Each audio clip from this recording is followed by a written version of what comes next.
Évangile de Luc, chapitre 23. Ils se levèrent tous et ils conduisirent Jésus devant Pilate.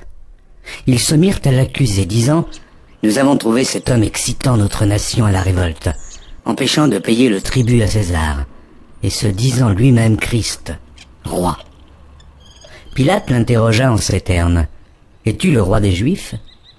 Jésus lui répondit « Tu le dis. » Pilate dit aux principaux sacrificateurs et à la foule « Je ne trouve rien de coupable en cet homme. » Mais ils insistèrent et dirent « Il soulève le peuple en enseignant par toute la Judée depuis la Galilée où il a commencé jusqu'ici. » Quand Pilate entendit parler de la Galilée, il demanda si cet homme était galiléen.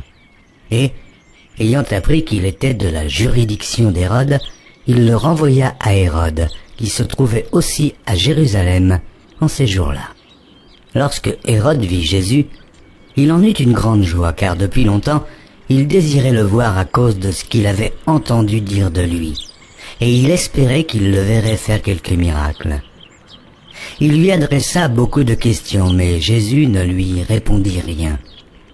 Les principaux sacrificateurs et les scribes étaient là, et l'accusaient avec violence.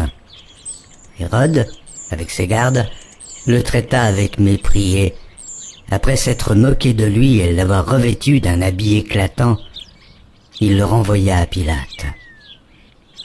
Ce jour même, Pilate et Hérode devinrent amis, d'ennemis qu'ils étaient auparavant. Pilate, ayant assemblé les principaux sacrificateurs, les magistrats et le peuple, leur dit « Vous m'avez amené cet homme comme excitant le peuple à la révolte, et voici, je l'ai interrogé devant vous, et je ne l'ai trouvé coupable d'aucune des choses dont vous l'accusez. Hérode non plus, car il nous l'a renvoyé, et voici, cet homme n'a rien fait qui soit digne de mort. Je le relâcherai donc après l'avoir fait battre de verges. » À chaque fête, il était obligé de leur relâcher un prisonnier. Ils s'écrièrent tous ensemble « Fais mourir celui-ci, et relâche-nous Barabbas. » Cet homme avait été mis en prison pour une sédition qui avait eu lieu dans la ville et pour un meurtre. Pilate leur parla de nouveau dans l'intention de relâcher Jésus. Et ils crièrent « Crucifie, crucifie-le » Pilate leur dit pour la troisième fois « Quel mal a-t-il fait ? Je n'ai rien trouvé en lui qui mérite la mort. Je le relâcherai donc après l'avoir fait battre de verges. » Mais ils insistèrent à grands cris, demandant qu'il fût crucifié, et leurs cris l'emportèrent. Pilate prononça que ce qu'ils demandaient serait fait. Il relâcha celui qui avait été mis en prison pour sédition et pour meurtre, et qu'il réclamait, et il livra Jésus à leur volonté. Comme ils l'emmenaient, ils prirent un certain Simon de Cyrène, qui revenait des champs, et ils le chargèrent de la croix pour qu'il la porte derrière Jésus. Il était suivi d'une grande multitude des gens du peuple et de femmes qui se frappaient la poitrine et se lamentaient sur lui. Jésus se tourna vers elle et dit « Filles de Jérusalem, ne pleurez pas sur moi, mais pleurez sur vous et sur vos enfants. Car voici, des jours viendront où l'on dira « Heureuses les stériles, heureuses les entrailles qui n'ont point enfanté et les mamelles qui n'ont point allaité. » Alors, ils se mettront à dire aux montagnes « Tombez sur nous » et aux collines « Couvrez-nous » car si l'on fait ces choses au bois vert, qu'arrivera-t-il au bois sec? On conduisait en même temps 2 malfaiteurs qui devaient être mis à mort avec Jésus.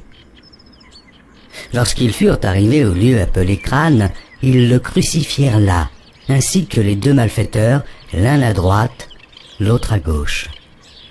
Jésus dit « Père, pardonne-leur, car ils ne savent ce qu'ils font. » Ils se partagèrent ses vêtements en tirant au sort.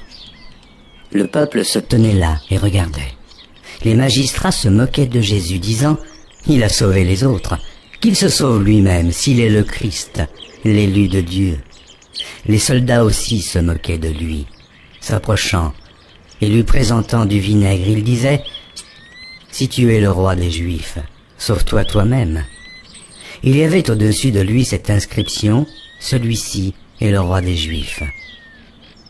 L'un des malfaiteurs crucifiés l'injuriait, disant « N'es-tu pas le Christ? Sauve-toi toi-même et sauve-nous » Mais l'autre le reprenait et disait « Ne crains-tu pas Dieu, toi qui subis la même condamnation?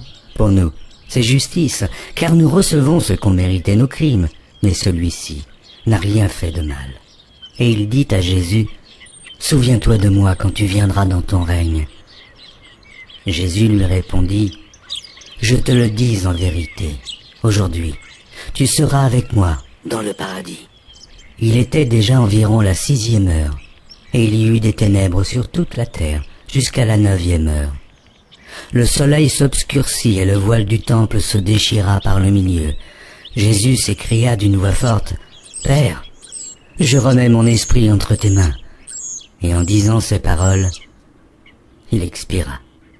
Le centenier, voyant ce qui était arrivé, glorifia Dieu et dit « Certainement, cet homme était juste. » Et tous ceux qui assistaient en foule à ce spectacle, après avoir vu ce qui était arrivé, s'en retournèrent, se frappant la poitrine. Tous ceux de la connaissance de Jésus et les femmes qui l'avaient accompagné depuis la Galilée se tenaient dans l'éloignement et regardaient ce qui se passait.